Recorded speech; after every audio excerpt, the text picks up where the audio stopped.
Hello मेरे प्यारे बच्चों, क्या हाल चाल। बढ़िया साहब, उम्मीद है आप सभी अच्छे होंगे और आपकी तैयारी भी एकदम लाजवाब तरीके से चल रही होगी। आपकी तैयारी में चार चांद लगाने के लिए फिर से हम हाजिर हैं एक मजेदार वीडियो के साथ।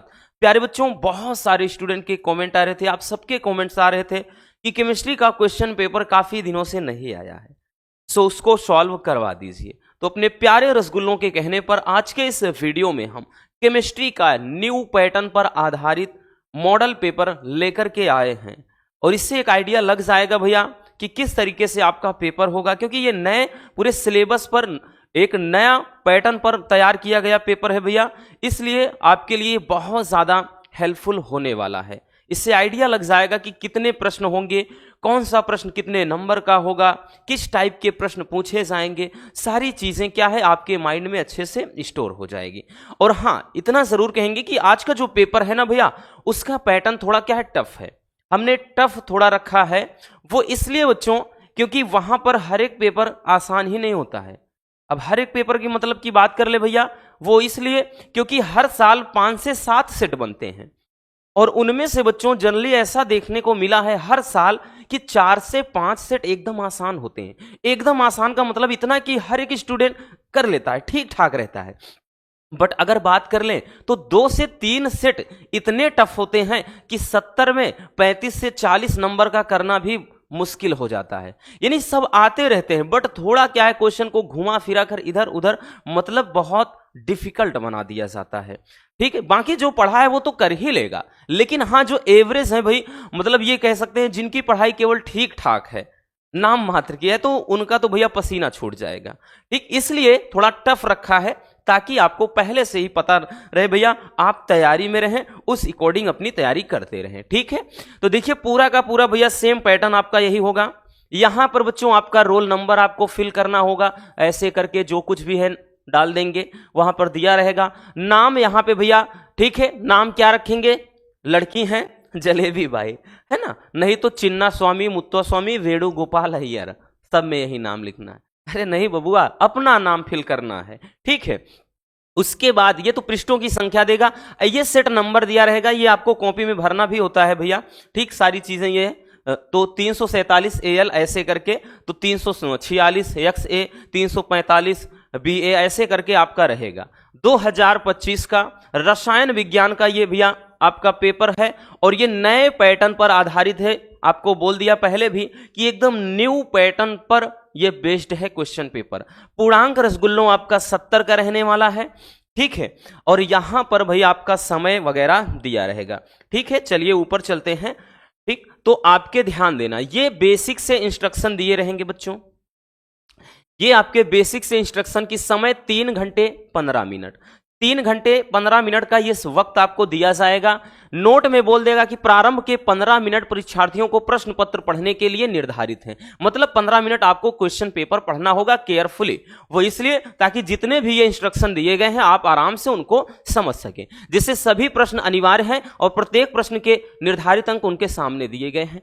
दूसरा है कि भैया गणनात्मक प्रश्नों में गणना के समस्त पद दीजिए, मतलब जहां जैसा कहा जाए। प्रश्नों के प्रासंगिक उत्तर लिखिए और जहां आवश्यक हो रासायनिक समीकरण भी दीजिए। तो ये सब निर्देश आपको दिया रहेगा कि आपको केयरफुली पहले पढ़ लेना है। ठीक, उससे होता क्या है, फायदा ये है, बहुत सारे बच्चे करते क्या है, पेपर पाए फटाक से शुरू हो गए। ये काम आपको नहीं करना है, आपको थोड़ा वक्त लेना है। भाई 15 मिनट क्यों दिए जाते हैं, क्योंकि हर एक स्टूडेंट के भाई अंदर उस समय बहुत ज्यादा हेजिटेशन होती है, बहुत ज्यादा मतलब प्रेशर होता है।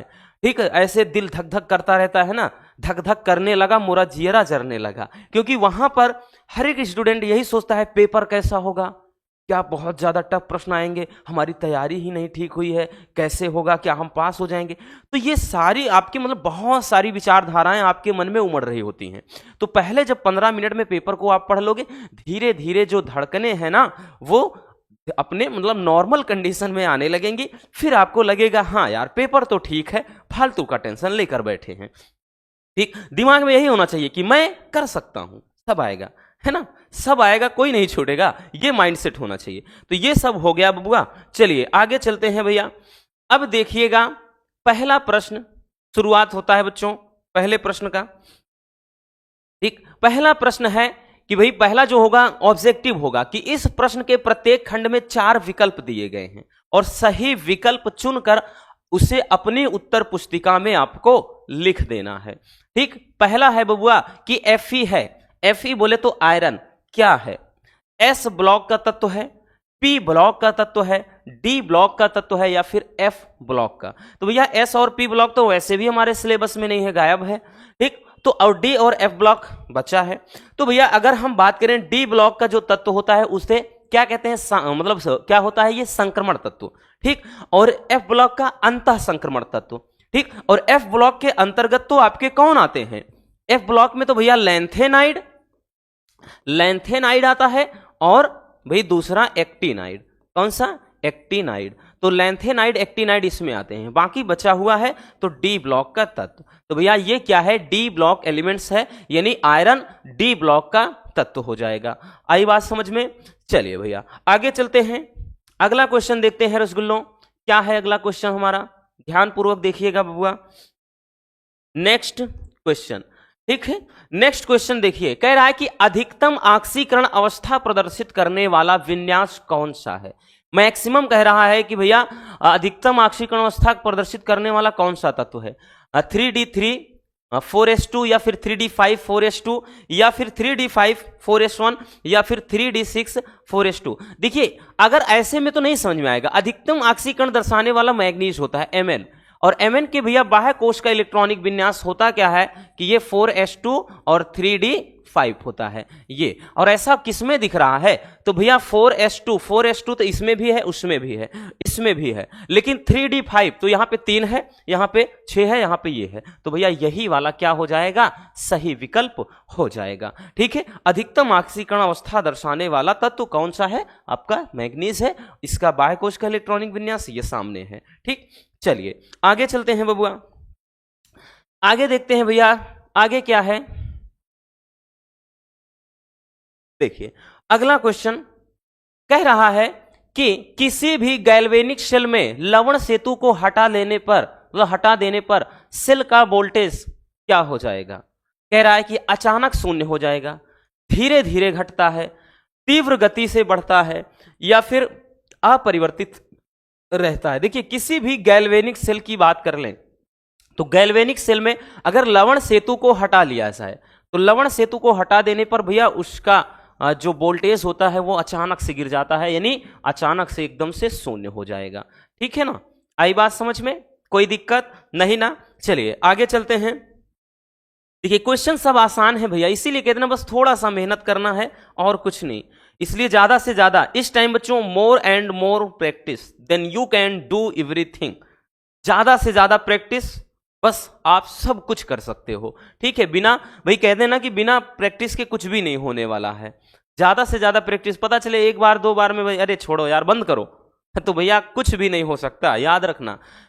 अगला है कि मानक हाइड्रोजन इलेक्ट्रोड का इलेक्ट्रोड विभव। भैया मानक हाइड्रोजन का आपको बताया था आवर्त, मतलब जब वैद्युत रासायनिक श्रेणी या सक्रियता श्रेणी बता रहे थे तो हाइड्रोजन का कितना होता है? 0 होता है, बताया था। विकल्प है 0.34 वोल्ट, माइनस का 0.76 वोल्ट, मतलब फिर 0.2 वोल्ट या फिर 0 वोल्ट। तो भैया 0 वोल्टेज होता है मानक हाइड्रोजन का। ठीक है, नेक्स्ट चलिए चलते हैं आगे प्रश्न पर। भैया अगला प्रश्न क्या है? ध्यान से देखिएगा। ये तो आपको दिख रहा है, जो ये है क्या? कोई बताएगा? कोई बताएगा ये है क्या? क्या है? आर्हेनियस समीकरण है, प्रूफ भी करवाया है। याद आया? कुछ नहीं याद आया? कोई दिक्कत ना। चलिए सूत्र कह रहा है के बराबर ए इंटू ई है कि पावर माइनस का ई ए अपॉन आर टी। के लिए कथन कौन सा सत्य है? इसके लिए के साम्य स्थिरांक है। अगला कह रहा है आर रिडबर्ग नियतांक है। नेक्स्ट कह रहा है ए अधिशोषण गुणांक है। ठीक, और अगला कह रहा है ई ए सक्रियण ऊर्जा है। तो बबुआ आपका यही सही हो जाएगा, जो ई ए है ये सक्रियण ऊर्जा है। क्या है बबुआ? सक्रियण ऊर्जा है। ठीक है, आर क्या है? गैस स्थिरांक है, और उसके बाद टी क्या है? परम ताप है। के क्या है? तो भैया यहां पे वेग स्थिरांक को दर्शाता है। ठीक, याद रखना। ठीक, चलिए, और ये ताप गुणांक होता है। आई बात समझ में? ए चलिए नेक्स्ट क्वेश्चन पर चलते हैं। तो ये सारे क्वेश्चन बड़े ही लाजवाब हैं भैया। अगला क्वेश्चन ध्यान से देखिएगा। देखिए कह रहा है कि अभिक्रिया के लिए ए के विघटन की दर और बी के बनने की दर को निम्नलिखित में से किस प्रकार से दर्शाया जाएगा, अर्थात निम्न प्रकार से कौन सा संबंधित है। तो भैया कह रहा कि माइनस का d upon d t A और 1/2 d upon d t B, ये पहला है। दूसरा माइनस का d upon d t A 1/4 यहां पर d upon d t B, या फिर कह रहा माइनस का d by d t A और ये d by d t B, या फिर माइनस का d by d t A और 4 d by d t B. अब देखिए पहले समझो, ए का कह रहा है ए के विघटन की दर, अगर ए में कमी होगी तो इसके विघटन की दर को माइनस का डी बाई डी टी लिखेंगे और ये ए, ठीक, ये कमी, एक कमी होता है। और बी क्या है, बी बन रहा है, बी के बनने की दर को हमेशा प्लस में लिखते हैं, हमेशा प्लस में लिखते हैं। तो भैया ये प्लस में डी बाई डी टी और यहां पे बच्चों बी हो जाएगा, ठीक। और ये दोनों बराबर होते हैं स्टाइकियोमिति, ठीक, स्टाइकियोमिति आपने पढ़ा है भैया, तो स्टाइकियोमिति के अनुसार ये दोनों बराबर होते हैं। तो ऐसा कौन सा विकल्प है, इस टाइप का कौन सा विकल्प है जरा देखते हैं। अब माइनस का d by d t A d by d t B, यही सही है बच्चों, यही सही है भैया, ठीक। आई बात समझ में। देखिए देखने में थोड़ा डिफिकल्ट लगेगा, आपको हो सकता है परेशानी भी हो, वहां पर आप एग्जाम के टाइम में ऐसे करेंगे यार पता नहीं कहाँ, ये तो पढ़ा ही नहीं, बड़ा आसान है ना, थोड़ा तो दिमाग लगाओ। चलिए इस टाइप के क्वेश्चन बनते हैं भैया, स्क्रीनशॉट पहले कर लो। हो गया, एक बार बता देना भाई क्वालिटी कैसी आ रही है, क्वालिटी ठीक ठाक है कि नहीं, हमारे चेहरे की क्वालिटी क्या है।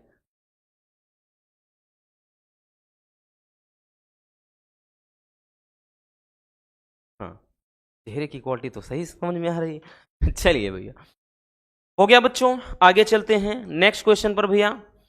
अब तो भाई बहुविकल्पी प्रश्न का निपटारा हो गया, अब क्वेश्चन नंबर 2 में आ गए। क्वेश्चन नंबर जो 2 है, सारे क्वेश्चन इसमें अब 2-2 नंबर वाले होंगे, क्योंकि केमिस्ट्री के अंदर आपका बहुविकल्पी अकेले 1 नंबर का होता है, बाकी 1 नंबर वाला क्वेश्चन बनता ही नहीं है, डायरेक्टली 2 नंबर वाला, सारे क्वेश्चन ये 2 नंबर वाले होंगे। एनिलीन की विभिन्न अनुनादी संरचना, भाई जगह तो है नहीं कर देते, एनिलीन या बेंजीन एमीन की अनुनादी संरचना, जिसमें एकाकी इलेक्ट्रॉन युग्म क्या होता है भैया, कमी होता है, वृद्धि होता है, वो संरचना जो बताया था, ठीक। दूसरा अभिक्रिया के वेग पर कह रहा है कि ताप और सांद्रता का क्या प्रभाव पड़ेगा।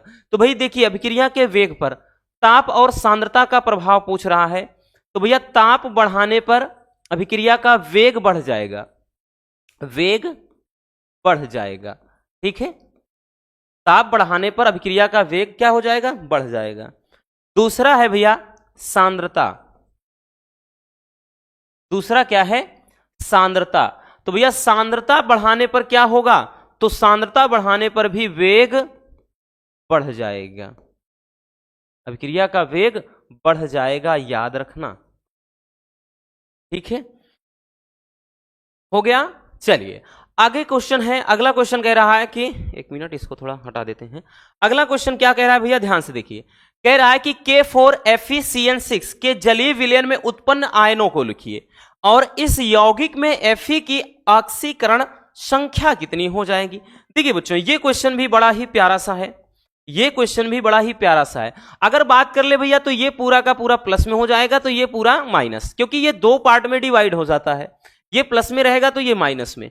अब इसमें कह रहा है कि Fe की ऑक्सीडेशन नंबर निकालना है, तो जैसे देखिए क्या है K4, उसके बाद भैया है Fe और CN6 है, इसमें निकालना है। तो देखिए बच्चों आगे 4 लाएंगे, पोटेशियम का ऑक्सीडेशन नंबर 1 होता है, प्लस करेंगे बबुआ, Fe पूछ रहा है x मानेंगे प्लस का, उसके बाद भाई 6 आगे लाएंगे, Cn का -1 होता है बराबर 0। अगर यहाँ पे कोई आयन होता तो भाई हम ये बराबर में वो रख देते हैं। अब ये हो जाएगा भैया 4 और प्लस का ये x -6 बराबर 0। तो भैया ये हो जाएगा x, भाई 4 में से ये 6 घटाएंगे तो माइनस का 2, तो x -2 बराबर 0। तो यहां से भैया x बराबर प्लस का 2, क्योंकि हमेशा ये संख्या के मतलब ये प्लस और माइनस के साथ चिन्ह के साथ लिखा जाता है। तो Fe की ऑक्सीडेशन नंबर प्लस कितनी हो जाएगी, तो ठीक है, तो ये हो जाएगा। आई बात समझ में, कोई दिक्कत नहीं होनी चाहिए भैया, क्योंकि ये सब छोटे वाले क्वेश्चन हैं। अगला क्वेश्चन कह रहा है कि गैल्वेनिक सेल और वैद्युत अपघटनी सेल में अंतर लिखना है। ठीक है, यह क्वेश्चन भी बड़ा ही प्यारा सा क्वेश्चन है बबुआ। क्या बोल रहा है? कह रहा है कि गैल्वेनिक सेल और वैद्युत अपघटनी सेल में अंतर। देखिए, गैल्वेनिक सेल में अगर हम बात कर ले तो भैया लवण सेतु की जरूरत होती है, लवण सेतु। बट इसमें वैद्युत अपघटनी सेल में लवण सेतु की जरूरत नहीं होती। इसमें गैल्वेनिक सेल में क्या होता है कि इसमें स्वतः ऑक्सीड मतलब स्वतः क्या होता है, मतलब रेडॉक्स अभिक्रिया होती है, रेडॉक्स अभिक्रिया। इसमें स्वतः यानी अपने आप रेडॉक्स अभिक्रिया हो जाएगी। इसमें क्या होगा भैया कि जैसे ही विद्युत धारा प्रवाहित करते हैं तो धारा प्रवाहित करने पर क्या होता है, रेडॉक्स अभिक्रिया होती है। आई बात समझ में? ये सारी चीजें याद रखना, ठीक। और जो गैल्वेनिक सेल होता है इसमें भैया किसी बाह्य स्रोत की जरूरत नहीं होती है, ठीक, यानी कोई भी बाह्य स्रोत की आवश्यकता नहीं होती है, बाह्य स्रोत की आवश्यकता नहीं होती है। बट इसमें होता है भैया कि बाह्य स्रोत की आवश्यकता होती है, ठीक है, बाह्य स्रोत की आवश्यकता होती है। तो ऐसे कुछ आप अंतर लिख देंगे, 2 से 3 अंतर, ठीक है ना। तो ये हो जाएगा गैल्वेनिक सेल और वैद्युत अपघटनी सेल में अंतर। चलिए आगे चलते हैं भाई। अगला क्वेश्चन देखिए क्या कह रहा है। नेक्स्ट क्वेश्चन देखिए, क्वेश्चन नंबर अब 3 में चले आएंगे। अब 3 में बच्चों सारे क्वेश्चन भैया 3 नंबर वाले होंगे। कितने नंबर का? 3। प्रत्येक क्वेश्चन इसमें 3 नंबर वाला अब हो जाएगा। कह रहा है कि 46 ग्राम एथेनॉल बोले तो एथिल अल्कोहल तथा 54 ग्राम जल में मतलब 54 ग्राम जल में घोला गया है। मतलब इतने एथेनॉल को इतने में घोल दिया गया है। एथेनॉल तथा जल के मोल अंश की गणना करना है। मोल अंश के लिए भैया या मोल प्रभाज, देखिए इसको कैसे निकालते हैं। चलिए 1 मिनट, यहां पे थोड़ा हम आपको समझा रहे हैं। देखिए भाई, हम दोनों की तरफ लिख लेते हैं। इधर है C2H5OH, ये एथिल अल्कोहल या एथेनॉल। इधर है भैया H2O, ठीक है। अब बच्चों यहां पे देखें इसका भार कितना है, तो इसका भार है, 1 मिनट यहां से थोड़ा समझेंगे। C2H5OH है और यहां पे क्या है, जल है, तो यहां पे H2O है। तो भैया इसका भार कितना है, तो इसका भार 46 ग्राम। इसका भार कितना है, तो भैया इसका भार कितना है, कितना है, तो इसको भाई विलायक का भार, देखिए ये इसका भार कितना है, 1 मिनट देखते हैं कहां है, 54 ग्राम है, 54 ग्राम, ठीक। ये 46 ग्राम, इसका 54 ग्राम। अब एथिल अल्कोहल का अणुभार कितना होगा, तो भैया देखिए 2 आगे कार्बन का 12 भैया, 5 हाइड्रोजन का 1, ऑक्सीजन का 16, हाइड्रोजन का 1, तो 12 दूना 24 हो गए, ठीक है। और ये 5 एकम 5 1 6, 24 6 30 और 30 10 40 6 46, तो 46 ही इसका अणुभार होगा। और जल का 18 अणुभार होता है। जल का कितना होता है, 18, क्योंकि भैया फार्मूला क्या होता है, H2O, 2 आगे लाएंगे, हाइड्रोजन का 1, ऑक्सीजन 16, तो 16 2 18।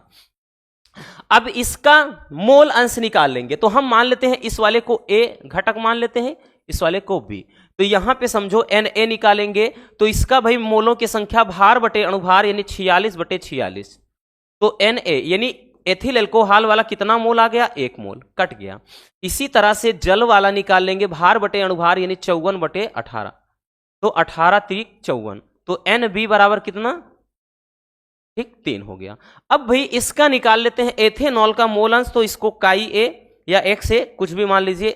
तो यहां पे जिसका पूछा जाए उसके मोलों की संख्या ऊपर और नीचे दोनों के मोलों की संख्या, यानी इसका आ गया भैया, इसका कितना आ गया, 1/4। इसी तरह से इसका भी निकाल लेंगे, इसी तरह से यानी B के मोलों की संख्या। तो यहां पे मतलब कह रहे हैं मोलों की संख्या यानी मोल अंश या मोल प्रभाज, तो मोल प्रभाज इसका, तो भाई B के मोलों की संख्या ऊपर और नीचे दोनों का योग, ठीक है। तो यहां पर इसका मोल प्रभाज कितना आ जाएगा, तो ये 3/4 आ जाएगा, ठीक। तो इस तरह से दोनों के मोल अंश कह लें या कह लें बच्चों मोल प्रभाज निकल आएंगे इजिली। आई बात समझ में? चलिए समझ में आया ना बबुआ। तो ये क्वेश्चन देखिए ज्यादा पूछा जाता है इसलिए बता दिया भाई, बाकी सब तो करवाया ही है। आगे कह रहा है 1.325 ग्राम निर्जल सोडियम कार्बोनेट को जल में घोलकर 250 ml विलयन बनाया गया। निर्जल सोडियम कार्बोनेट का जो तुल्यांकी भार है वो 53 है। विलयन की नॉर्मलता ज्ञात कीजिए। अगर आपको याद हो तो जैसे भाई मोललता मोलरता उसी तरह नॉर्मलता। जैसे मोललता में होता क्या है, तो भार बटे क्या होता है भैया, अणुभार गुणे विलयन का आयतन, और यहां पे आपका कितना हो जाएगा 1000। ठीक, तो इसी पे लगाते हैं। ठीक, ये ml में रहेगा तभी जाकर के 1000 होता है। तो नॉर्मलता में भैया आपका ये कैपिटल में n हो जाएगा, यहां पे भार रहेगा, भार इतना दिया है, नीचे अणुभार यानी वही तुल्यांकी भार, तो भैया तुल्यांकी भार ये दिया है, और वैलोम आयतन कितना दिया है बच्चों, ये दिया है। तो आप डायरेक्टली मतलब इसी फार्मूले की मदद से, मतलब यहां पर केवल नॉर्मलता हो जाता है।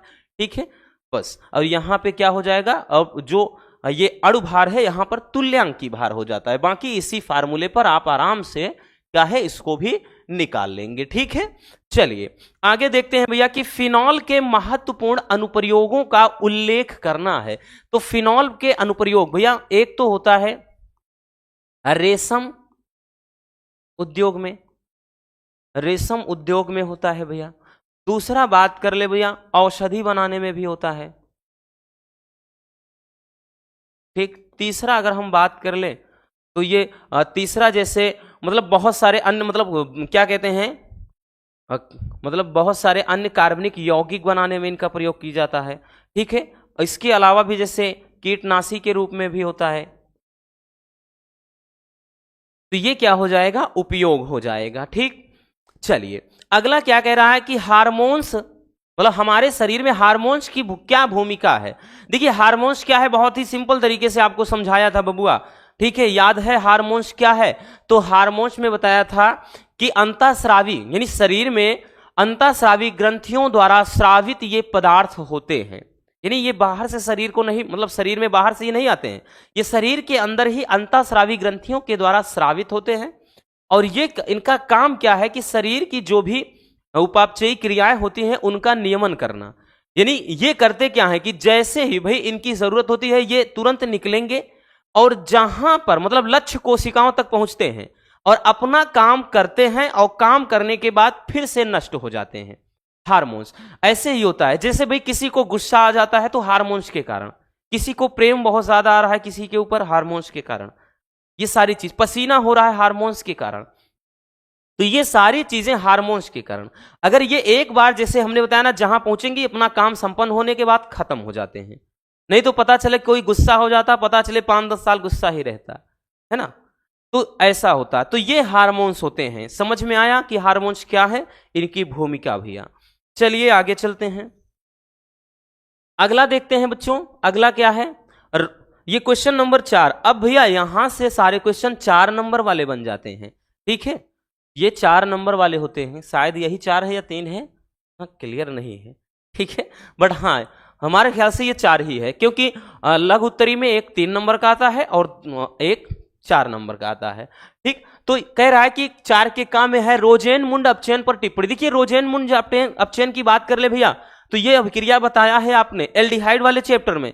जैसे ही कोई जैसे CH3COCl एसिटिल क्लोराइड को हम क्या करते हैं, H2 से क्रिया करा देते हैं, अपचयन करते हैं भैया।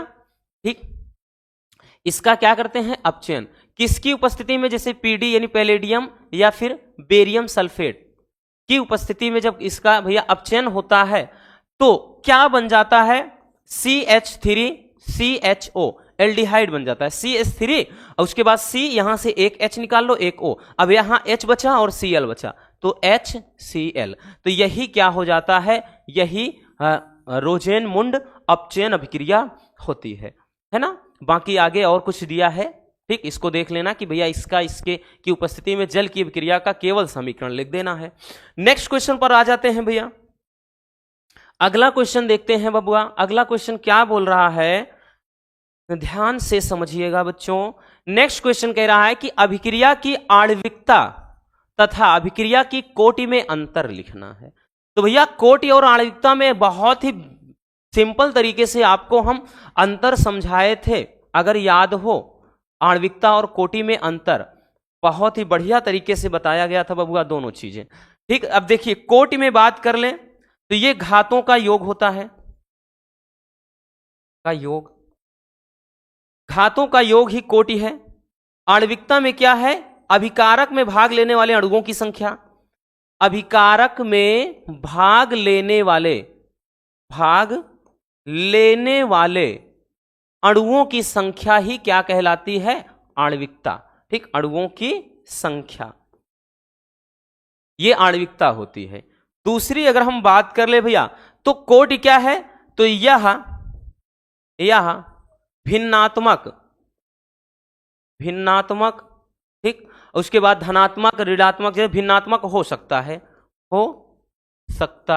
यानी भिन्नात्मक, ऋणात्मक, ठीक, ये सारी चीजें हो सकती हैं। लेकिन ये क्या है?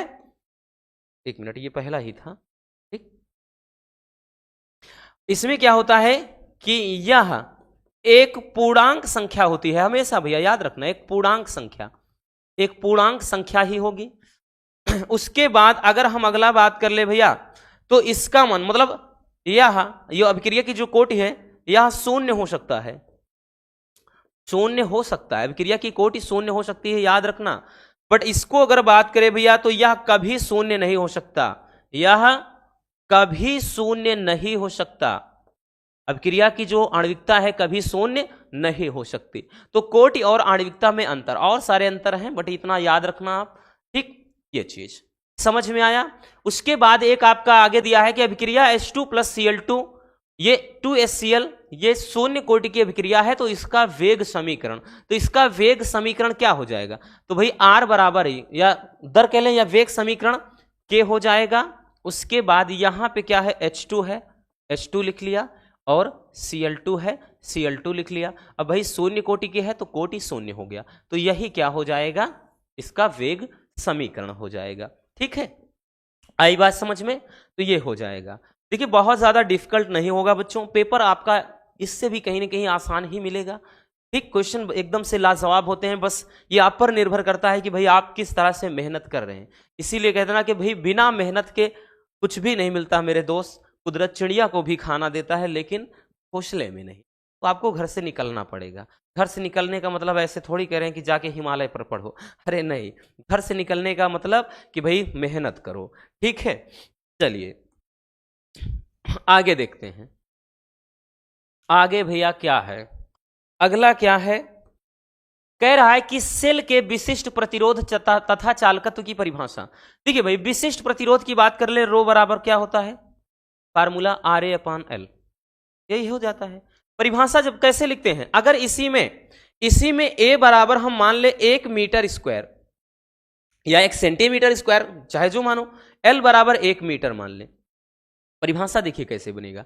किसी चालक के 1 मीटर लंबे तथा 1 मीटर स्क्वायर क्षेत्रफल वाले तार का, भाई जब इतना यहां पे एक एक रख देंगे तो रो बराबर केवल और केवल R बचेगा कि नहीं? जरा बताओ, रो बराबर केवल R बचेगा। तो किसी तार के 1 मीटर लंबे तथा 1 मीटर स्क्वायर क्षेत्रफल वाले चालक का जो प्रतिरोध होगा वही प्रतिरोध विशिष्ट प्रतिरोध कहलाता है। हो गई परिभाषा, बताया भी है भैया, ऐसा नहीं कि बताया नहीं बच्चों। ठीक, ये फार्मूला हो जाता है। अगला है चालकत्व की परिभाषा। लो, ये ले लो कि भैया प्रतिरोध के व्युत्क्रम को क्या कहते हैं? रसगुल्लों, चालकत्व कहते हैं। ठीक है, प्रतिरोध के, तो भैया ये विशिष्ट प्रतिरोध हो गया और ये चालकत्व हो गया। ठीक है, आई बात समझ में? चलिए आगे चलते हैं, आगे देखते हैं भैया क्या है। अगला क्वेश्चन देखिए। अब देखिए आप, बाकी क्वेश्चन अब जो हैं भाई सेकंड से अब ज्यादा मिलेंगे, सेकंड वाले बुक से, कि ब्रोमो बेंजीन की तुलना में ब्रोमो एथेन का ब्रोमीन परमाणु अधिक क्रियाशील क्यों हो जाता है? कारण वाले में देखिए बताया है। और शुष्क ईथर की उपस्थिति में ब्रोमो एथेन पर सोडियम की अभिक्रिया का केवल रासायनिक समीकरण लिख देना है। नेक्स्ट क्वेश्चन पर आते हैं। देखो ये सारे लेंदी वाले क्वेश्चन है भैया, अब तो थोड़ा लेंदी है, इसको केवल समझना ही पड़ेगा। देखिए अगला क्वेश्चन हम देख लें कि ये कह रहा है कि 4 के काम में भाई ये 1 2 करके दिया है। ठीक, कि एमीन किसे कहते हैं? प्राथमिक द्वितीयक तृतीयक एमीन के बारे में बताना है। ठीक है, प्राथमिक द्वितीयक तृतीयक एमीन आपको बताया भी था। नेक्स्ट है कि भैया एथेन एमीन पर HCl की अभिक्रिया तथा मतलब X एथेन एमीन पर HCl की अभिक्रिया और Y एनिलीन पर सोडियम नाइट्राइट एवं तनु HCl की 0 अंश सेल्सियस पर अभिक्रिया का समीकरण लिखना है। ठीक, ये सारी चीजें देखो, रिएक्शन वाले तो भैया आपके जो देखेंगे ब्रोमोबेंजीन, ठीक, आपका क्लोरोफार्म, जितने हैं सारे, क्या होता है जब, वो तो भी नहीं लाए हैं, ठीक, पिछली बार लाए हैं, बाकी इस बार भी लाना है भाई। देखिए ये सारे जो आप पिछले रिएक्शन जितने बहुत मतलब रासायनिक गुण में, बनाने की विधि में पढ़े होते हो बच्चों, नेमिंग रिएक्शन में, उसी में तो क्या होता है जब वाला सब होता है। कह रहा डी तथा एफ ब्लॉक के तत्व क्या होते हैं, तो भैया इसको भी बताया है कि डी ब्लॉक के तत्व क्या हैं। अगर हम बात कर लें डी ब्लॉक का तत्व, इसी को संक्रमण तत्व कहते हैं। क्या कहते हैं? संक्रमण तत्व, संक्रमण तत्व कहा जाता है। एफ ब्लॉक के तत्व को क्या कहते हैं? आंतरिक संक्रमण तत्व या अंतः संक्रमण तत्व। आंतरिक संक्रमण तत्व, आंतरिक संक्रमण तत्व या अंतः संक्रमण तत्व। भाई क्या है कि ऐसे तत्व जिनका इलेक्ट्रॉनिक विन्यास करने पर अंतिम इलेक्ट्रॉन बाह्य कोश के डी उपकोश में प्रवेश कर जाए, वो डी ब्लॉक के तत्व हैं, इन्हें अंतः संक्रमण तत्व भी कहते हैं। और ऐसे तत्व जिनका इलेक्ट्रॉनिक विन्यास करने पर अंतिम इलेक्ट्रॉन बाह्य कोश से एफ उपकोश में प्रवेश कर जाए, वो एफ ब्लॉक के तत्व हैं, इन्हें आंतरिक संक्रमण तत्व भी कहते हैं।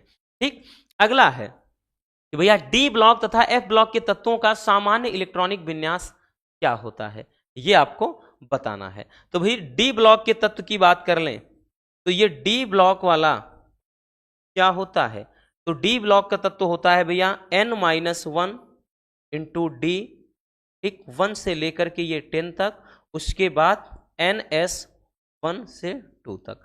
ये हो जाएगा किसका, तो ये हो जाएगा भैया ये आपके डी ब्लॉक के तत्व का इलेक्ट्रॉनिक विन्यास। ठीक, ये डी ब्लॉक के तत्व का।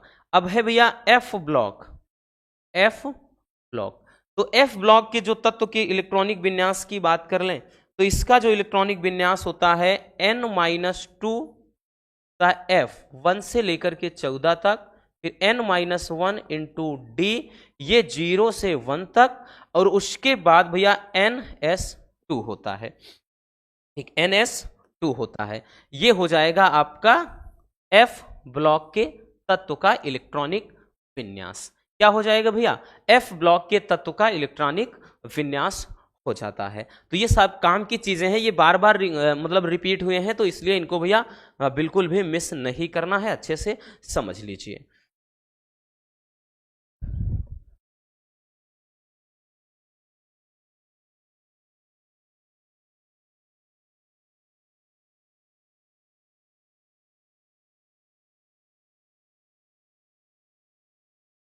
हो गया बच्चों? चलिए अब आगे देखते हैं भैया अगला प्रश्न। अब देखिए आगे आपका क्या होता है जब, क्या होता है जब वाले में, तो भाई क्या होता है जब, जैसे कह रहा कि क्या होता है जब, केवल समीकरण लिखना है। एक मिनट भाई,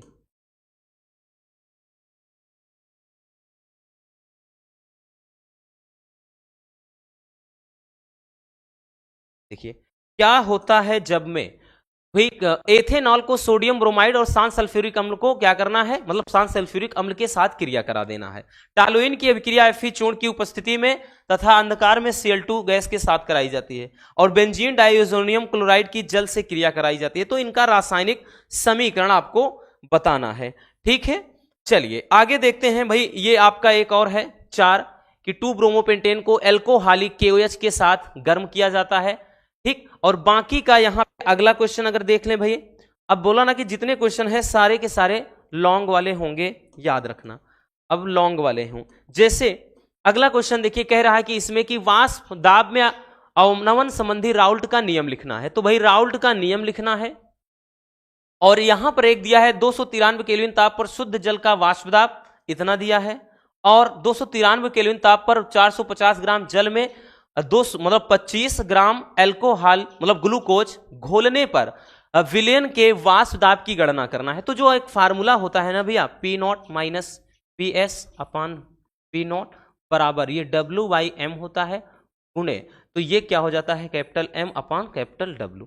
तो भाई बस इसी फार्मूले पर ये नोट मतलब आप लगा देना। क्यों? क्योंकि भाई देखिए ये क्या है कि विलयन का वाष्प दाब पूछ रहा है, विलयन का वाष्प दाब पूछ रहा है, तो भाई P0 दिया है, विलायक का वाष्प दाब कितना दिया है, तो 17.3 मतलब 535 दिया है, 17.535 दे दिया है।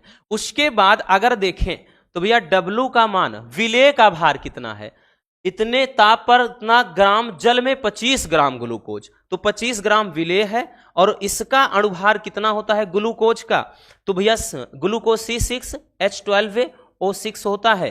तो इसका निकालेंगे, कितना निकलेगा, ये 12 छंग 72 हो गया। ठीक, ऐसे लिख लेते हैं डायरेक्टली। एक मिनट, ठीक, क्या है, काम ही नहीं कर रहा हाथ। देखिए डायरेक्टली ये भाई हो जाएगा, कार्बन का कितना होता है 6, वही हो जाएगा 12, 12 छंग 72 और प्लस का मतलब 12, फिर उसके बाद ये कितना हो जाएगा 16 के 96, 6 2 8 2 10 की 0 हासिल 1 9 7 16 1 17 1 18, यानी 180 होता है। ठीक है, 180, तो 180 हो गया। उसके अलावा बात कर लें अब यहां पे भाई विलायक का भार कैपिटल W क्या है 450 है, तो 450 विलायक का हो गया। और विलायक का अणुभार, विलायक है क्या, तो भैया जल है ना, शुद्ध जल है विलायक का, तो भैया इसका अणुभार 18 होता है। यही मान रख करके अब यहां पे PS पूछ रहा है, ये इजिली आराम से निकल आएगा, इसी पे रख के बबुआ आप निकाल लेना। आई बात समझ में? चलिए आगे चलते हैं भैया। तो इसको समझ लेना, स्क्रीनशॉट करना हो कर लो, इसे कोई जरूरत नहीं है ना, हम तो सॉल्व कर रहे हैं, बहुत स्क्रीनशॉट कर लिया। ठीक है, पूरे साल स्क्रीनशॉट ही तो किया और क्या किया। चलिए आगे चलते हैं, अगला क्वेश्चन देखते हैं। अगला क्वेश्चन भैया क्या है, तो अगला क्वेश्चन ध्यान से देखिएगा, कह रहा है कि उप सहसंयोजक यौगिकों के संयोजकता आवरण सिद्धांत VBT, वैलेंस बॉन्ड थ्योरी, याद करो वो दिन, ठीक दिया गया है। अथवा में क्या है, उप सहसंयोजन यौगिकों का महत्व दर्शाना है। अब खा में एमिनो अम्ल तथा न्यूक्लिक अम्ल पर एक संक्षिप्त टिप्पणी लिखना है। अथवा में भाई आपका देखिए नीचे क्या दिया है, विटामिन के बारे में। ठीक है, तो यहां पर क्या है भैया, विटामिन के बारे में दिया है।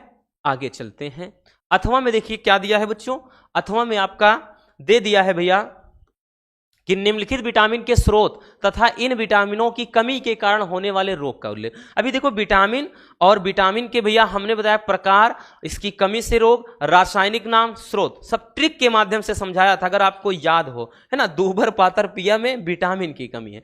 विटामिन ए का भैया अगर हम बात कर ले बच्चों, देखिए विटामिन ए के स्रोत की बात कर लें, स्रोत कौन कौन सा है, तो प्रमुख तो भैया गाजर ही है, जो प्रमुख है केवल वही लिखते हैं, बाकी तो सब में आप क्या कहते हैं, अंडा, दूध, दुनिया भर का फल सब्जी सब में लिख सकते हो। बाकी कमी से कौन सा रोग होता है, ठीक क्या होता है भैया, रतौंधी, रतौंधी हो जाएगा बबुआ। उसके बाद विटामिन सी के स्रोत की बात कर लें, सबसे प्रमुख स्रोत होता है इसका आंवला, कौन सा होता है, आंवला, ठीक, बाकी आंवला, नींबू, ये सारी चीजें आएंगी। भाई कमी से रोग की बात कर लें, कौन सा रोग होता है, स्कर्वी, मसूड़ों में सूजन यानी पायरिया वगैरह। ठीक, विटामिन डी भैया इसका स्रोत क्या है, प्रमुख स्रोत की बात कर लें नेचुरल में सूर्य का प्रकाश, सूर्य का प्रकाश, नहीं तो वैसे बात कर ले भैया तो ये मांस भी होता है इसका, अंडा वगैरह। अब इसकी कमी से रोग कौन होता है, तो इसकी कमी से रिकेट्स, रिकेट्स बोले तो सूखा रोग है ना, क्या भैया, सूखा रोग, ठीक है, सूखा रोग।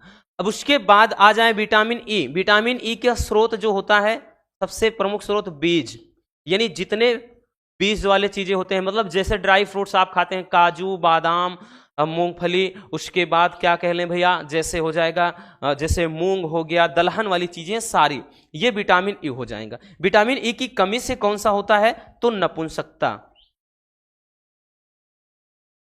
ठीक, यानी जनन क्षमता कमजोर हो जाती है, यह नपुंसकता।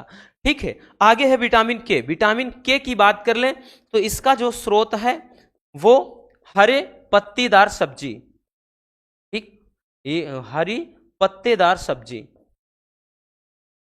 हरे पत्तेदार सब्जियां, ये क्या है, प्रमुख स्रोत है।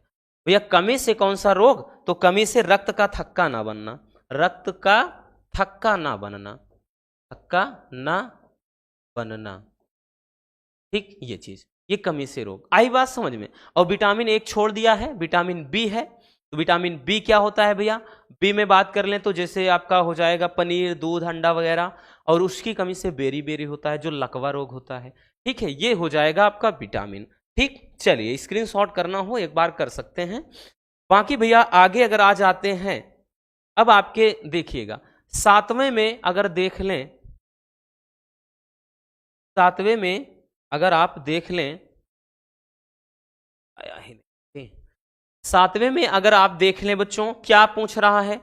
अब देखिए क्वेश्चन ये सारे 5 नंबर वाले हैं, इतना लंबा सा है, कौन पढ़े, है ना, आप खुद पढ़िएगा। बोल रहे हैं ना कि कभी कभार ऐसा देता है कि आपको लगेगा कि बड़ा ही ज्यादा आसान है, लेकिन आसान होता ही नहीं। लेकिन ये भी कहीं ना कहीं आसान से ज्यादा मानसिकता लगेगा कि भैया बहुत ज्यादा कठिन है, तब भी उलझेंगे। बस जैसे जैसे कह रहा वैसे पढ़ते जाना है, तभी ये क्वेश्चन में काम होता है। जैसे ये एक दिया गया है, अथवा में देखिए निम्नलिखित को कैसे प्राप्त करोगे, तो बेंजोइक अम्ल से बेंजीन दिया है, थैलिक अम्ल से थैलिमाइड दिया है, बेंजेल्डिहाइड से एम नाइट्रोबेंजेल्डिहाइड, बेंजीन से बेंजेल्डिहाइड, और उसके बाद यहाँ पे क्या है C6H5CHO यानी बेंजेल्डिहाइड ये भी है, से रजत दर्पण। फिर उसके बाद यहाँ पे खा में क्यूमीन से फिनॉल प्राप्त करने की विधि का रासायनिक समीकरण, और निम्नलिखित के साथ क्रिया, ये क्रिया करवाए भी थी, ये ज्यादा पूछा जाता है, और इसको करवाया भी था भैया, इसको करवाया भी था। अगर आपको याद हो कि भाई बेंजीन की मतलब फिनॉल की क्रिया आपको अगर याद हो तो हम सब करवाए थे भैया, इसमें तीनों ये करवाए थे। फिनॉल की क्रिया किसके साथ कराई जाती है, पहला कह रहा है कि जिंक चूर्ण से, तो जिंक चूर्ण से जब भी कराते हैं तो क्या बन जाता है, आपका बेंजीन बन जाता है, और साथ में यहां से देखिए O निकल कर ये ZnO आ जाता है, यही बन जाता है, तो भाई बेंजीन बन जाएगा और जिंक ऑक्साइड। और इसके साथ अगर क्रिया करवाए थे तो आपको ये भी याद होगा बच्चों, क्या होता है भाई OH की क्रिया जब सांद्र HNO3, देखिए तनु HNO3 से अलग कुछ बनता है, सांद्र से क्या बन जाएगा, ये अगर याद हो बताया था, क्या बताया था, NO2, ठीक, NO2 और यहां पर NO2, तो ये OH, ठीक है। तो यहां पे क्या हो जाएगा 1 2 3 4 5 6, तो इसका नाम क्या था 2, 4, 6, 3 बार है ट्राई। अब क्या है बच्चों NO2, तो नाइट्रो, ट्राई नाइट्रो, फिर बाकी बाद में बचा फिनॉल, ट्राई नाइट्रो फिनॉल। इसी को पिक्रिक अम्ल भी कहा जाता है, पिक्रिक अम्ल, याद रखना, ठीक, पिक्रिक अम्ल ये हो जाता है, इसके साथ क्रिया करें। ब्रोमीन जल से भी कराया था, अगर आपको याद हो, ब्रोमीन जल से जब क्रिया हमने करवाया था भैया, तो ब्रोमीन जल से जब क्रिया करवाया था Br2 से क्या बना था, सेम यही, ठीक, सेम यही बन गया था भैया आपका, यहां पे Br, ये Br, और यहां पे भी Br, ये OH रहेगा, ठीक है, ये OH रहेगा, और साथ में प्लस करके और क्या बनेगा, देखिए यहां पे भैया ये 3 जगह से हाइड्रोजन निकला है H, और यहां पे Br लगा लेंगे, ठीक, 3HBr, अब 3 हो गया है, तो भाई 3 Br यहां है, 3 यहां है, 6 है, तो आगे 3 यहां लगा देंगे, तो इसका नाम भी क्या हो जाएगा 2, 4, 6, 2 4 6 पोजीशन पे है, 3 बार है तो ट्राई हो गया, और उसके बाद ब्रोमीन है तो ब्रोमो हो गया, बाकी फिनॉल, ठीक, फिनॉल ये हो जाएगा इसका नाम, ठीक है, तो ये हो जाता है। देखिए हमने बोला ना कि भाई वहां पे इतना सब कुछ आसान भी नहीं होगा, लेकिन हाँ अथवा में करके लॉन्ग वाला जो रहता है, यानी 4 क्वेश्चन 5 चौके 20, ये 20 नंबर वाले ना अथवा में रहते हैं, और कहीं ना कहीं भैया एक टफ होगा, एक डिफिकल्ट होगा, दूसरा आसान जरूर होगा, डेफिनेटली श्योर है, ठीक है, तो इस बात को ध्यान देना। ये सारी चीजें हम ऑलरेडी करवा चुके हैं, तो भैया स्क्रीनशॉट करने की कोई जरूरत ही नहीं है। बाकी फिर से कोई 1-2 घंटे की बच्चों जब वीडियो लाएंगे, 1.5-2 घंटे की, क्या होता है जब कैसे प्राप्त करोगे सब निपटा देंगे, डोंट वरी, ठीक। और बाकी भैया अथवा में देख सकते हैं कि टिप्पणी लिखना है, जल गैस से मेथेनॉल का औद्योगिक निर्माण, चित्र की आवश्यकता नहीं है, और सुक्रोज के एल्कोहलिक किण्वन से एथेनॉल का निर्माण, या फिर एथेनॉल के अनुप्रयोग, ठीक, मतलब ये, तो आप देख सकते हैं ये टोटली आपका क्या है भैया, क्वेश्चन पेपर समाप्त हो जाता है, ठीक है ना, ये आपका क्या होता है, कंप्लीट क्वेश्चन पेपर हो जाता है, ठीक। इस तरह से भैया आपका केमिस्ट्री का क्वेश्चन पेपर फिनिश होता है। उम्मीद है आपको एक आइडिया लग गया होगा कि क्वेश्चन पेपर कैसा रहने वाला है, और इसी के अकॉर्डिंग अब भाई उम्मीद करते हैं कि आप लोग भी अपनी प्रिपरेशन करेंगे, यानी जो बचे हुए टाइम है उन क्या है दिनों को जो भी दिन बचे हैं उन दिनों को अच्छे से भुनाना है, मौके को छोड़ना नहीं है, ठीक? नहीं बाद में रोना रोने से कोई मतलब रह नहीं जाएगा। अभी जो समय है उसको मत गंवाओ, यही कहेंगे। मिलते हैं किसी और ऐसे शानदार टॉपिक के साथ। वीडियो पसंद आई हो तो भाई प्यार से लाइक जरूर कर देना, नए है तो चैनल को सब्सक्राइब जरूर कर लीजिए। Love you, bye bye, take care. और हाँ, एक प्यारा सा कमेंट बॉक्स में छोड़ दीजिएगा।